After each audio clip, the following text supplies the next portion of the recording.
ನಮಸ್ಕಾರ ಎಲ್ಲರಿಗೂ ಸಾಲ್ಯಾ home made recipe ಚಾನೆಲ್ಗೆ ಸ್ವಾಗತ. ಇವತ್ತಿನ ರೆಸಿಪಿ ಬಂದ್ಬಿಟ್ಟು ಶಾವಿಗೆ ಉಪ್ಪಿಟ್ಟು. ಇನ್ಸ್ಟಂಟಾಗಿ ತುಂಬ ಸಾಫ್ಟಾಗಿ ಉದುರುದುರಾಗಿ ಪಕ್ಕಾ ಹೋಟೆಲ್ ಸ್ಟೈಲಲ್ಲಿ ಇದನ್ನು ಹೇಗೆ ಮಾಡೋದನ್ನು ನೋಡೋಣ ಬನ್ನಿ. ನಾನಿಲ್ಲಿ 1 ಬೌಲಷ್ಟು ಶಾವಿಗೆಯನ್ನು ತೊಗೊಂಡಿನಿ. ನಾನು ಯಾವುದೇ ಬ್ರ್ಯಾಂಡ್ ತೊಗೊಂಡಿಲ್ಲ. ಇದನ್ನು ಇಲ್ಲೇ ಮನೆಯಲ್ಲಿ ಮಾಡಿದಂತಹ ಶಾವಿಗೆ. ಗ್ಯಾಸ್ ಮೇಲೆ ಪ್ಯಾನನ್ನು ಬಿಸಿ ಮಾಡೋಕ್ಕೆ ಇಟ್ಕೊಂಡಿದ್ದೆ. ಈಗ ಇದಕ್ಕೆ 1 ಸ್ಪೂನಷ್ಟು ಎಣ್ಣೆಯನ್ನು ಹಾಕ್ಕೊಳ್ಳೋಣ. ತೊಗೊಂಡಂಥ ಶಾವಿಗೆಯನ್ನು ಇದಕ್ಕೆ ಹಾಕಿಬಿಟ್ಟು ಚೆನ್ನಾಗಿ ಹುರ್ಕೊಳ್ಳೋಣ. ಕೈ ಬಿಡ್ದಂಗೆ ಇದನ್ನು ಚೆನ್ನಾಗಿ ಹುರ್ಕೋಬೇಕು. ಗ್ಯಾಸ್ನ ಫ್ಲೇಮನ್ನು ಲೋ ಇಟ್ಬಿಟ್ಟು ಈ ಶಾವಿಗೆಯನ್ನು ಚೆನ್ನಾಗಿ ಹುರ್ಕೋಬೇಕು. ನಾವು ಎಷ್ಟು ಚೆನ್ನಾಗಿ ಈ ಶಾವಿಗೆಯನ್ನು ಹುರ್ಕೋತೀವಲ್ಲ ಅಷ್ಟೇ ಚೆನ್ನಾಗಿ ಈ ಶಾವಿಗೆ ಉಪ್ಪಿಟ್ಟು ಬರುತ್ತೆ.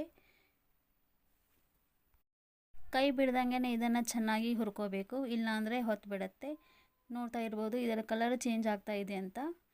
ನೋಡ್ತಾ ಇದ್ರಲ್ಲ ಫ್ರೆಂಡ್ಸ್, ಶಾವಿಗೆಯ ಕಲರ್ ಚೇಂಜ್ ಆಗಿದೆ ಅಂತ. ಈಗ ಇದನ್ನು ಒಂದು ಪ್ಲೇಟ್ಗೆ ತೆಗೆದುಬಿಡೋಣ. ಈಗ ಇದೇ ಪ್ಯಾನ್ಗೆ ನಾವು ಎಣ್ಣೆಯನ್ನು ಹಾಕ್ಕೊಳ್ಳೋಣ. 2 ಸ್ಪೂನಷ್ಟು ನಾವು ಎಣ್ಣೆಯನ್ನು ಹಾಕ್ಕೊಳ್ಳೋಣ. ಎಣ್ಣೆಯು ಬಿಸಿಯಾಗಿದೆ. ಇದಕ್ಕೆ ಸ್ವಲ್ಪ ಸಾಸಿವೆಯನ್ನು ಹಾಕ್ಕೊಳ್ಳೋಣ. ಸಾಸಿವೆಯು ಚಟಪಟ ಅಂದ ಮೇಲೆ ಇದಕ್ಕೆ ಕಟ್ ಮಾಡಿದಂತಹ ಒಂದು ಈರುಳ್ಳಿಯನ್ನು ಇದಕ್ಕೆ ಸೇರಿಸ್ಕೊಳ್ಳೋಣ. ಈರುಳ್ಳಿಯು ಹಾಕಿದ ನಂತರ ಇದನ್ನು ಚೆನ್ನಾಗಿ ಫ್ರೈ ಮಾಡ್ಕೋಬೇಕು.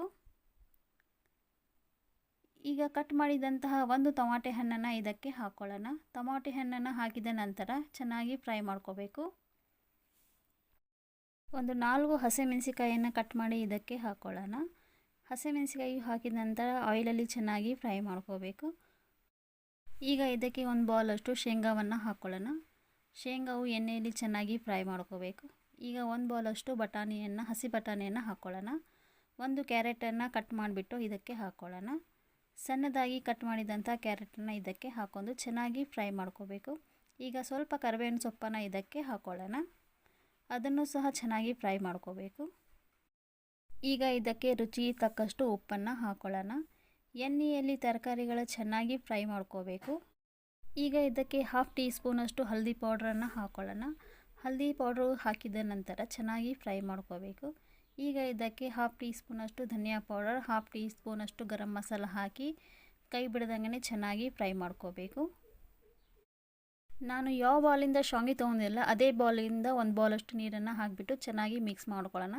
ನೀರು ಕುದಿ ಬರೋ ತನಕ ಇದರ ಮೇಲೆ ಲಿಡ್ಡನ್ನು ಕ್ಲೋಸ್ ಮಾಡಿಬಿಡೋಣ. ನೋಡ್ತಾ ಇರ್ಬೋದು ನೀರು ಕುದೀತಾ ಇದೆ ಅಂತ.